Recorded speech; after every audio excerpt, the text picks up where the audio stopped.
What's going on, wrestling family? Welcome back to the channel. So Summerslam is right around the corner, and you know what time it is. It is time to do our predictions for what's going to happen at this event. Now, despite what people are saying online, in my personal opinion, I feel like this PLE is going to be a ton of fun. But of course, we got to watch the PLE first to see what happens. But anyway, without further ado, let's get into these predictions.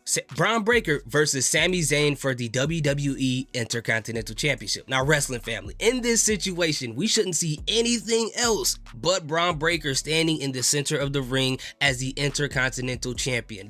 Nothing else should happen. Nothing else would make sense. And I got two big reasons as to why. For one, Bron Breakker, we've seen him come up to the main roster, and even if you watch him in NXT, you would agree. He came up to the main roster as this destructive force, destroying Ricochet, destroying Ludwig Kaiser, so many other people. But the weird thing was, it felt like that Bron Breakker didn't exist in that match at Money in the Bank against Sami Zayn. And what made matters worse is that his spear got stopped by a regular kick, and then he got pinned after just one haluva kick. I mean, they could have had Sami hit him with 3 of them or 2 of them or whatever, but it is what it is. That's water under the bridge. Now, this is the moment where they can make up for that. This is where they got to make Bron Breakker look a lot more destructive than he did in their previous match. And I'm not saying that he has to squash Sami Zayn, but he has to look more like a destructive force in order to protect his credibility as this person we should fear, because this is the wrestling world. It don't matter how many people you send to the hospital, how many people you injured, because if you can't do it in the ring, then it does not matter. It makes us question your credibility, just like your favorite team. If they have great regular season records every year, but every time they go into the playoffs, they lose in the first round,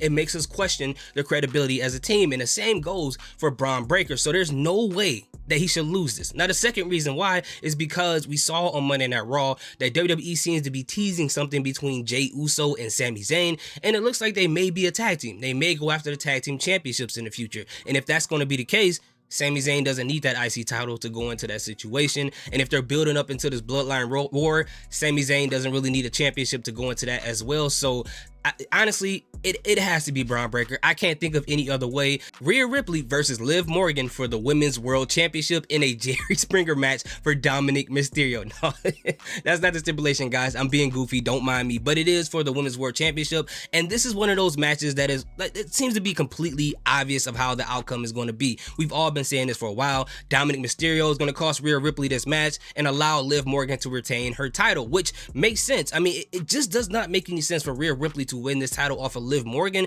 because now the whole storyline with the Judgment Day falling apart, the whole storyline with Rhea, Liv, and Dominic Mysterio, it just comes to a screeching halt. And then us as the fans, we're just like, why do we follow the storyline all the way up to this point for it just to end like that? It just doesn't make any sense. So for the sake of the storyline, Liv Morgan definitely should retain, and she just hasn't had too many title defenses outside of her match against Zelina Vega, so she needs more defenses under her belt, and it's going to spin into a more interesting storyline going down the line between Rhea Ripley and Dominic Mysterio and the downfall of the Judgment Day. So it just makes all the sense in the world to go to Liv. If Liv loses this match, which I highly doubt it will happen, but if they were to pull the trigger on her losing this, it would be one of the worst decisions so far in this Renaissance era, in my personal opinion. So next up, we have a match between the Queen, Nia Jax, versus Bayley for the WWE Women's Championship. Now, this match, I feel like a lot of people are voting for Nia Jax to win this, because there's been people online saying that they feel like Bayley's title run so far has been mid, has been boring, has been uninteresting, and I don't totally agree with that. I don't feel like it's been that bad. I think just people want something exciting to happen all the time. But if that's your opinion, that's your opinion. Now, in this situation in itself, I feel like the match can go in different ways and it will all make sense. Let's say if Bayley does retain that championship, then in that situation, if you have Tiffany Stratton cost Nia Jax the match, you can spin off into a story where Nia Jax is upset with Tiffany Stratton for costing her that championship, and also Tiffany Stratton having the briefcase. She has an opportunity to get that belt that Nia Jax was after. Now Nia Jax have to try to bully her into win, and how she cashes it in. Nia Jax in her mind is like, okay, I'm going to try to make a strategy for you to make it make sense so you have the best possibility of getting that title. But in actuality, she's trying to put her in a situation where she can, she can botch the cash in so she can lose that opportunity as a revenge. And that could be a story there. And then on the side for Bayley, you can do it where Bayley has an opportunity to give another woman on the roster an opportunity at that title and some time to shine, in which I will say Candice LeRae. She's very underutilized. She's very underrated. And that will be great for her to have this feud against Bayley, even if she she does lose the feud, at least the fans get to see more of her in the ring. But the side that everybody believes is going to happen is definitely Nia Jax winning the title off of Bayley. And I'm seeing Tiffany Stratton come out to the ring after Nia Jax wins and look like she's going to cash it in with that pink briefcase. And I believe that Nia Jax is going to give her that pink briefcase on Friday Night SmackDown this week. She's going to look like she's going to cash it into the referee, look at Nia Jax, look at the referee, and then go over to Nia Jax, pick her up, give her a hug, congratulate her, and then that'll turn into the storyline to where she has the briefcase and Nia Jax is trying to manipulate her to keep her from cashing in on her because she knows she wants to have that title. So that'll be an interesting story as well. But my vote is going to be for Nia Jax to win this match. I really want Candice LeRae to get an opportunity. Maybe this is not the time for her, but I got Nia Jax winning this title in this situation. The next match on the card is a match that I cannot wait to watch, and it's gonna be completely hilarious. It is CM Punk versus Drew McIntyre with Seth Rollins as the special guest referee. Now, first and foremost, you got three of the most pettiest wrestlers in WWE in this moment in this ring at the exact same time. So that in itself, the entertainment value is going to go through the roof. And also, first and foremost, what in the world is Seth Rollins going to wear as a referee? I don't even want to know what he's going to wear when the Netflix deal happens or when they go to Netflix with Raw, but you're probably going to come out with some like shorts with black and some bedazzled referee. I don't know. It's going to be hilarious regardless of what it is. But the funniest part I think that's going to happen here is if Seth Rollins ends up being like Shawn Michaels was when he was a special guest referee, where Shawn Michaels would do things like in a match with Kane, and I forgot who the other guy was, he would take weapons out from under the ring, set it on top of the rope, and then Kane would grab it out of his hand, and Shawn Michaels like, wait, whoa, where'd the weapon go? Oh my God, Kane has it. How did Kane get the weapon? Oh no, he's using it in the ring. Like Seth Rollins, if he does stuff like that just to get back at CM Punk, it's gonna be hilarious. Let's say like Drew McIntyre has CM Punk in a submission move, CM Punk is grabbing onto the rope, and Seth Rollins is like cleaning his nails or eating popcorn or talking to the fans or watching TV on his phone, and he turns around and looks like, oh, I got a job to do, I forgot. And if he keeps doing that throughout the match, it's just gonna be funny. But at the end of the day, I feel like that Drew McIntyre is definitely going to win this match. Drew needs to have some type of win. Obviously, it can't be for any title yet, but Seth Rollins got to screw CM Punk over because they already have some blood brewing. They have to have their whole feud spill out into somewhere else, maybe bad blood. So in this sense, Drew got to have a win. He can't take too many losses anymore, in my personal opinion. But again, I feel like this match right here is going to be one of the most entertaining matches of the night and maybe one of the most entertaining matches of the year so far, and I can't wait to watch it. The next match we have on the card is between LA Knight and the hometown hero Logan Paul for that United States Championship. Now, here's the thing. This is another situation like the Sami Zayn and Braun Breaker situation where LA Knight has to win this title. I mean, last year when he was white hot, he should have won a title back then. I get that wrestlers can't win titles all the time, but that was a missed opportunity by WWE in my personal opinion. Now this is an opportunity for them to try to make up for it and hopefully send him in the uptick to go towards how he was last year.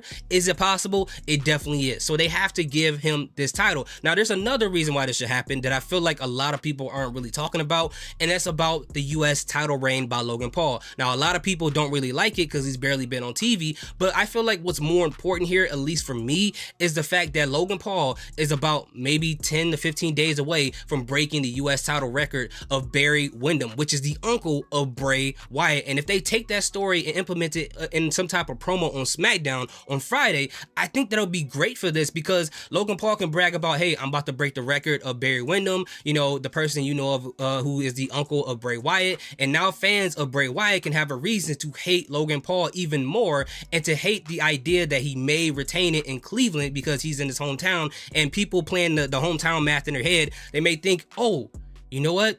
Logan Paul may actually win this match. And I think when you have fans in that type of mental space, that makes these matches a lot more entertaining. And on the flip side, for LA Knight, which will make it better for him and get a lot more babyface love, for lack of a better term, you will want him to win, not only because you want to see LA Knight with a title, but you want to see him stop Logan Paul from breaking the record of Barry Windham out of the love for the Windham and the Rotunda family. You just don't want to see that happen, and that'll make this match that much more interesting. WWE, hire me, let me know know, send the money, okay?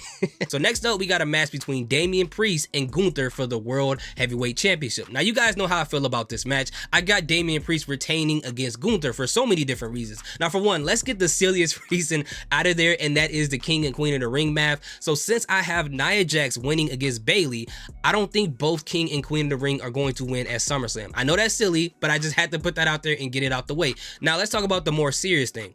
Let's talk about the storyline that's being told in the head of Damian Priest, where throughout his title reign, there's always been this outside interference and some shenanigans that will help him win, and he wants to prove to himself that he can win a match without any of that stuff happening. He wants to win it in the most honorable way. And since I believe that whenever he does drop that title, he's not going to be anywhere near a world title for a while. So at least give him this win at SummerSlam as a babyface so a lot of people can cheer for him. And Gunther, if he loses this match, it doesn't look bad to him. You just got to do it in a way to where maybe Gunther tries to hit Damian Priest with a chop, he hits the ring post, that injures his arm, gives Damian Priest the advantage, and it will make sense for Damian Priest to win this match. Now with Gunther, there's a possibility if they continue this feud into Damian versus Gunther at Bash in Berlin, Gunther could win it there. Or as most of you guys said, Gunther could win the Royal Rumble and win it at WrestleMania. But I think we got plenty of time to do these things with Gunther. He doesn't have to win a title right away. I think we're going to get a fantastic match, but at the end of the day, Damian Priest has to win that title. And I think whatever the next title match is, that's when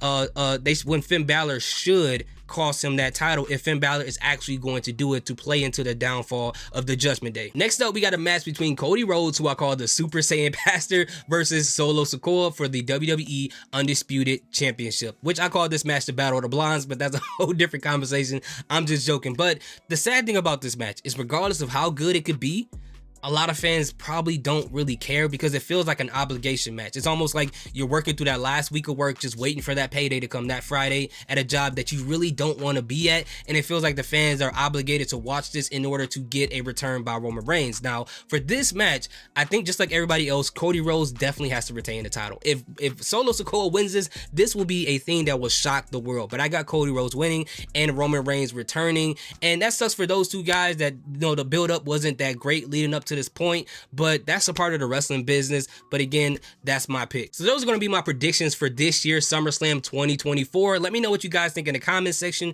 Do you agree or disagree? Is there some things I left out that I didn't have in my predictions? Let me know in the comment section. That's what this wrestling family thing is about, seeing different perspectives and learning something new that you've never seen before. But thank you guys so much for supporting my channel and for watching this video. Salute, peace, have a good day. So those are going to be my predictions for this year's SummerSlam 2024. Let me know what you guys think in the comment section. Do you agree or disagree? Is there some things I left out that I didn't have in my predictions? Let me know in the comment section. That's what this wrestling family thing is about, seeing different perspectives and learning something new that you've never seen before. But thank you guys so much for supporting my channel and for watching this video. Salute, peace, have a good day.